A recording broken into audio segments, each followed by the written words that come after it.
Mayong buntag, happy Halloween, undas na ngayon. Oo, pero bago natin sisimulan ng ating vlog ay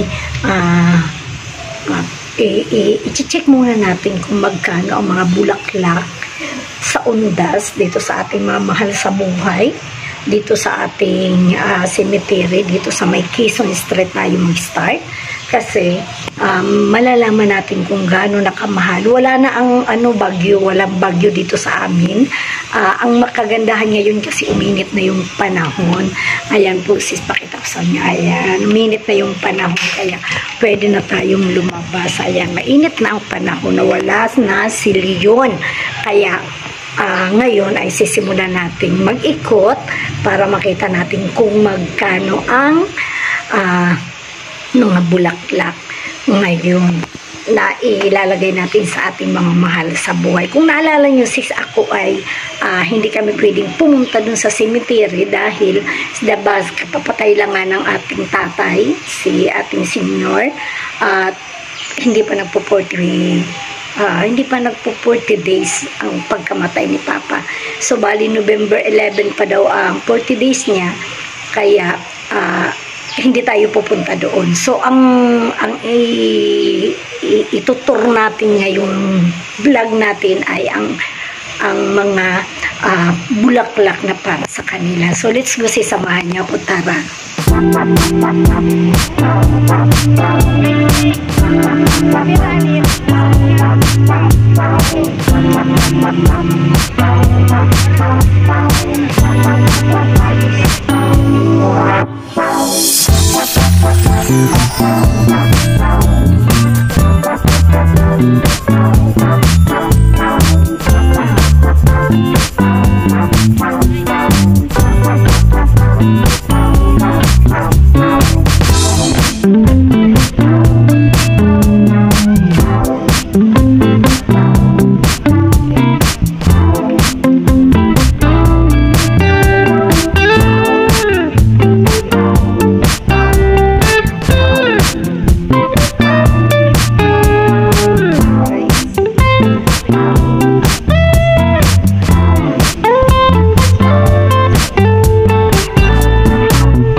Sumuwi muna tayo kasi di ba nga nagpagupit si Manang Liz. Ayan po ang gupit natin, yung semi-bobcat lang itong ating gupit.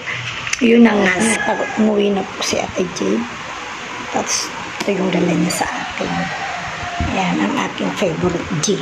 Buksan niya natin, tingnan natin ang laman nito.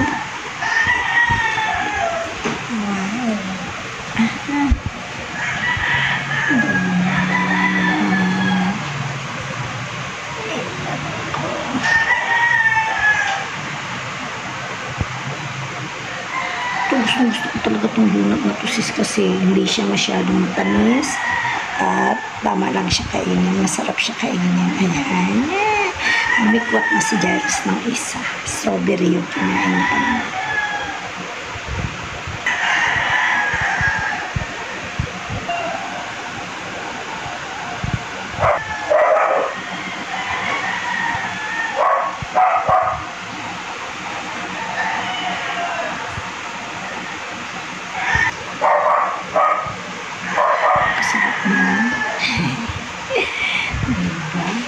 Yan talaga sis yung dinadala sa akin ni Ate Jude kasi alam niya gusto ko. Tapos ito namang isa para dun sa aking kapatid. Ayan, sa kanya naman to. Pero pag hindi niya sis kukunin, alam niyo na ang mangyari dito. Titirahin ka, charot.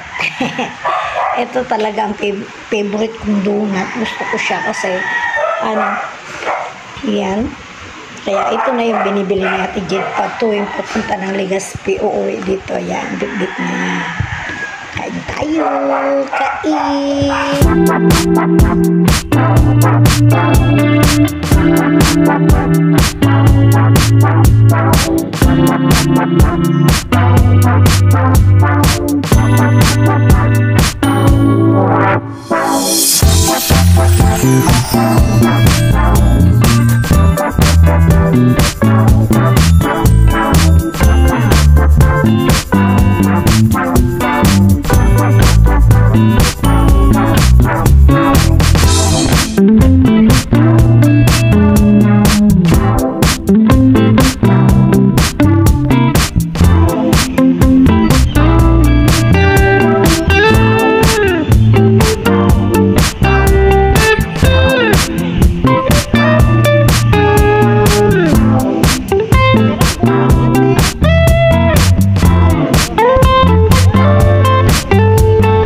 Yun na nga sis ang